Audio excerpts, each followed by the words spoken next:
I'd been fishing Lake Hollow for years. It's a small, remote lake about an hour outside of town, far enough to get away from the noise of everyday life. I'd been there countless times, usually alone, enjoying the peace. Something about the isolation calms me. No people, no distractions, just the hum of the water and the occasional sound of birds. The kind of place where you can lose yourself in your thoughts. I arrived at the lake just after sunset, the air crisp and cool as I unloaded my gear. The sun was barely over the horizon, leaving just enough light to get everything set up. By the time I was in the boat and pushing off the dock, the only light left was from a sliver of moon above. Perfect fishing weather. The lake was eerily quiet, as it usually was at night. It's the kind of quiet where every sound feels amplified. I paddled to a secluded cove on the far side of the lake. It was always a good spot, deep water, hardly any weeds. The fish liked it here, and I did too. I cast my line, settled back in the boat, and waited. Hours passed without much happening. A few small bites, nothing worth reeling in.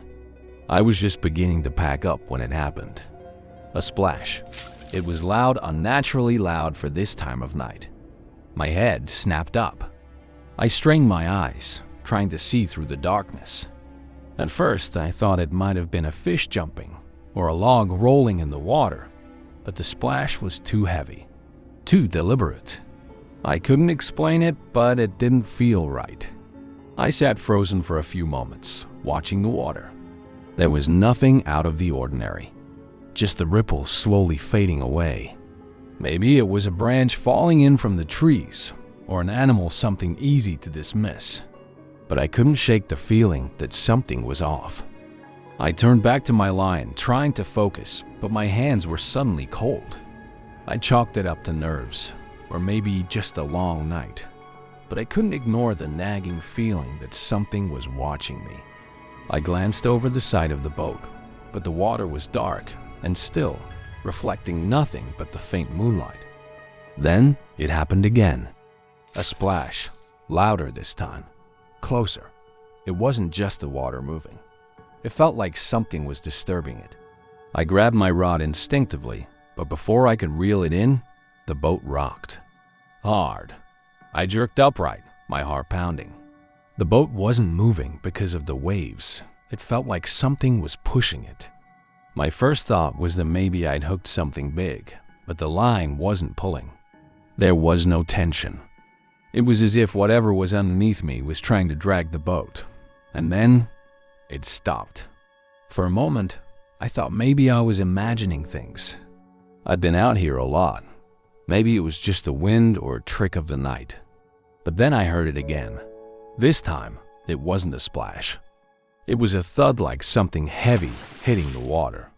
I turned around, trying to get a look at the shore. No lights. No movement. Just the trees, and beyond them, the dark, empty stretch of the lake. The hairs on the back of my neck stood up. I tried to calm myself. Maybe I had to get out of there. The night was starting to feel wrong. But before I could make a decision, the boat rocked again, harder this time. It threw me off balance, sending me stumbling to the edge. My hand shot out to grab the side of the boat to steady myself, but when I did, the wood felt wrong, soft, like it was giving way beneath my grip. That's when I heard something footsteps, slow, deliberate, like someone walking on the shore.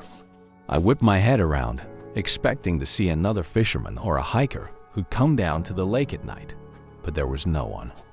The shore was empty, the trees just dark outlines against the night sky. I gripped the oars, trying to steady the boat, but the rocking only intensified. It felt like the water was pushing back against me, like something beneath the surface was trying to pull me in. My pulse started racing as I realized how far I drifted out into the lake. I hadn't even noticed it happening. My boat had been pulled toward the center without me realizing. I tried paddling toward the shore, but the more I rowed, the more I felt like something was pulling the boat in the opposite direction. It wasn't a strong pull, but it was steady, persistent. My hands were shaking, my breathing shallow. I looked down at the water, trying to spot anything that could explain it, but the lake was too dark. Suddenly, I felt something brush against my leg. I froze. It wasn't the usual drag of seaweed or fish. It felt like fingers cold and rough. The sensation of it made my blood run cold. I looked down into the water, but there was nothing there. The lake was still, dark, and silent again, but I could feel that something had changed. I needed to get out of there. I needed to get back to the shore, fast. I started paddling harder, my arms aching from the effort, but the pull was relentless. It wasn't natural. I felt like I was trapped in the middle of the lake, the shore a distant memory. Then, just as suddenly as it started, the pull stopped. I looked around, confused. The boat stopped rocking. The water was still. I quickly paddled toward the shore, my mind racing, heart pounding in my chest. It was as though nothing had ever happened. No splashes, no pulls, no strange sensations. The lake was calm again, as if it had been all along. When I made it back to the dock, I was exhausted. My hands were white-knuckled from gripping the oars. But it was the silence that stayed with me. The unnerving, suffocating silence that I couldn't shake. I don't know what happened out there. Maybe I was just tired, or maybe I was imagining things. But when I went back the next week, I couldn't bring myself to go out on the lake again. Some things, I guess, are better left unexplained. I've always enjoyed night fishing. There's something peaceful about the quiet that only comes after dark, when the world feels still and removed. I've been going to the same spot at Lake Biver for years secluded. No crowds, just the quiet hum of the water and the occasional splash of a fish. It's my escape. Last Friday, I left work a little late and decided to head to the lake.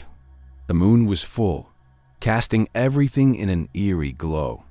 The air was crisp as I loaded my gear into the truck, eager for a quiet night of fishing. The lake is only a 20-minute drive from my house, and by the time I arrived, the sun had already set. The boat launch was empty as usual, and I pushed my small boat into the water. The lake was as still as glass, and I took my time setting up my rods, enjoying the silence. The only sound was the faint rustle of trees, the occasional splash of something in the distance. As I fished, I began to feel the unease that always seems to creep up when I'm alone at night. It was subtle, just a feeling that someone was watching me. At first, I brushed it off. It was just my imagination, I told myself. I'd been out here countless times, and nothing ever happened. But then I heard it. The faintest of footsteps crunching leaves or gravel, maybe. I jerked my head to the shore. Nothing. I squinted into the darkness, but the trees and underbrush were just shadows. I tried to shake it off, but the feeling didn't go away. I couldn't help but feel that I wasn't alone. I finished my last cast and decided it was time to head home. I didn't want to push my luck, but when I looked toward the shore, something caught my eye. A figure, standing just beyond the trees. At first, I thought it might have been someone else out fishing or hiking, but the figure stood still, unmoving, watching me. I squinted, trying to make out any details, but the darkness hid everything. I tried to ignore it, telling myself it was just my nerves. The figure didn't move for what felt like minutes, and then, when I turned back to my boat, I saw it just a flicker in my peripheral vision. The figure had moved closer. Panic rose in my chest. I quickly paddled back to the dock, feeling the weight of every stroke. The boat rocked slightly as I neared the shore, and I hurriedly tied it up. My heart was racing as I grabbed my gear and got back into my truck, the strange feeling still clinging to me.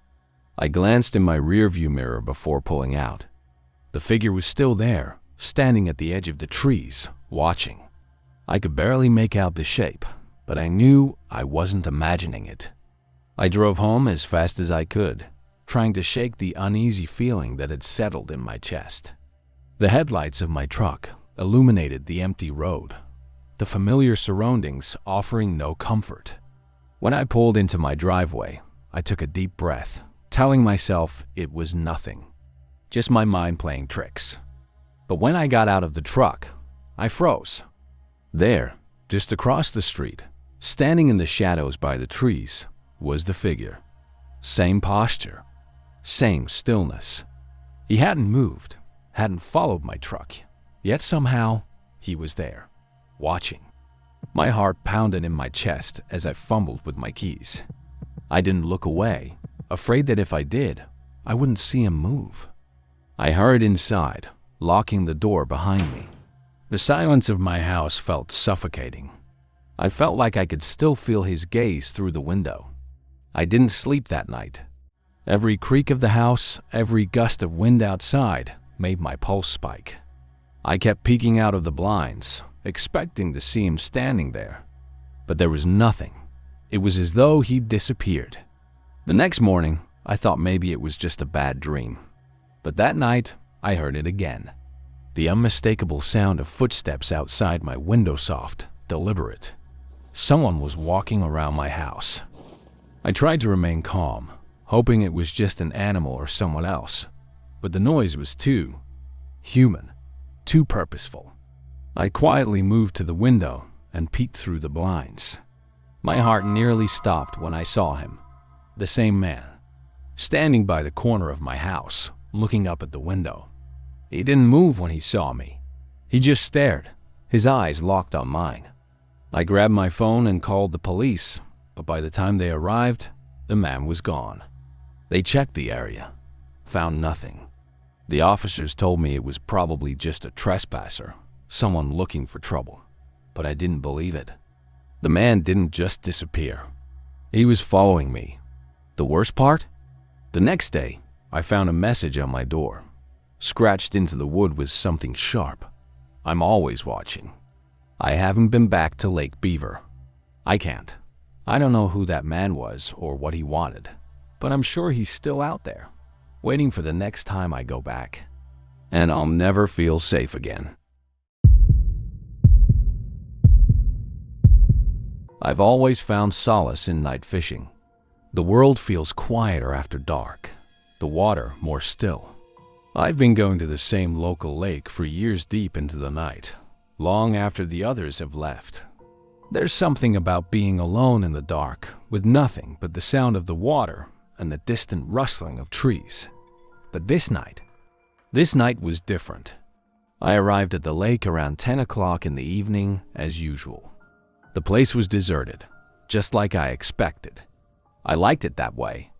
I backed my truck up to the dock, unloaded my gear, and launched the small boat out onto the lake. The moon was full, casting a silver light across the water, making it shimmer like liquid glass. I settled into my usual spot, a small cove on the far side of the lake. It's always peaceful there. No boat traffic, no noise. Just the rhythmic lapping of the water against the boat and the occasional splash as I cast my line into the lake. I had been fishing for about an hour when I heard it, a voice. It was faint at first, almost drowned out by the breeze, but it was definitely there. Someone was talking. I turned, expecting to see someone walking along the shore. There was no one. The trees were still, the shore empty. I brushed it off as my mind playing tricks on me, maybe some animal rustling through the brush. But then I heard it again, louder this time, the voice rising in pitch, sharp with panic. The unmistakable sound of a struggle. I looked across the water, but all I could see was the dark outline of the shoreline. I paused, listening intently. I could hear muffled shouts, now two men, one begging, the other shouting something. I felt a knot tighten in my stomach. This wasn't normal. Without thinking, I rowed in the direction of the sounds, keeping my boat low in the water, trying to be quiet. The voices became clearer as I approached, and I could make out words now. No. Please, you don't have to do this. I reached a small inlet near the far side of the lake, the sound of the voices much louder now. My breath caught in my throat when I saw them. Two men, struggling in the shadows near the tree line. One was on the ground, blood spreading out from beneath him, while the other loomed over him, holding something, a knife. I froze. My stomach dropped. I had just witnessed a murder, right in front of me. I didn't know what to do. My first instinct was to call the police, but I didn't want to draw attention to myself. I couldn't make out their faces clearly in the darkness, but there was no doubt about what I had seen. One man had just stabbed the other, and I was the only witness. I slowly backed my boat away, trying to make as little noise as possible. I kept my eyes on them, trying to stay hidden behind the shadows of the trees along the shore. The killer stood over the body for a few moments, as if waiting, before disappearing into the woods. I didn't know what to do. I should have called the cops immediately, but my mind was racing. I was too afraid. If they knew I had seen what happened, I would be next. I took a deep breath and turned the boat back toward the dock. My hands were shaking. I could still hear the sound of that man's desperate plea echoing in my ears. The blood, the knife. My thoughts were scrambled, and I couldn't shake the image of the body, of that man lying in the dark water. I pulled the boat up to the dock, heart pounding. The lake was still, silent. I grabbed my gear in a daze, my movements automatic. I couldn't get out of there fast enough. I drove home without looking back, the headlights of my truck cutting through the darkness. I should have called the police, but I couldn't. My mind kept going over every detail, wondering if I had imagined the whole thing. I didn't sleep that night. I couldn't. Every sound, every rustle outside my house had me on edge.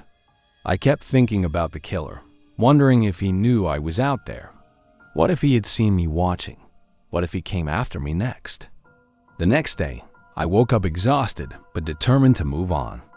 I tried to convince myself it was just a nightmare, that maybe I hadn't seen what I thought I had. But when I checked the news, my stomach dropped. There it was, an article about a body found at a local lake. A man had been murdered, stabbed near the shore. I couldn't believe it. My hands trembled as I read the details. They had found the body, but no suspects. The article said nothing about a witness, nothing about anyone else being around. That night, I stayed home, locking all the doors and windows. I didn't go near the lake. But when I checked the news again the following day, I noticed something odd. There was no follow-up story, no updates on the investigation. It was as if it had all been swept under the rug. Then, the strangest thing happened. I got a letter in the mail. It was postmarked from somewhere nearby, but there was no return address. I opened it, my fingers shaking. It was a single sentence, written in jagged handwriting. I know you saw. I never went back to the local lake after that night. I couldn't. I don't know who the man was or why he killed the other, but I'll never forget that night. I'll never forget what I saw or what they might do if I talk.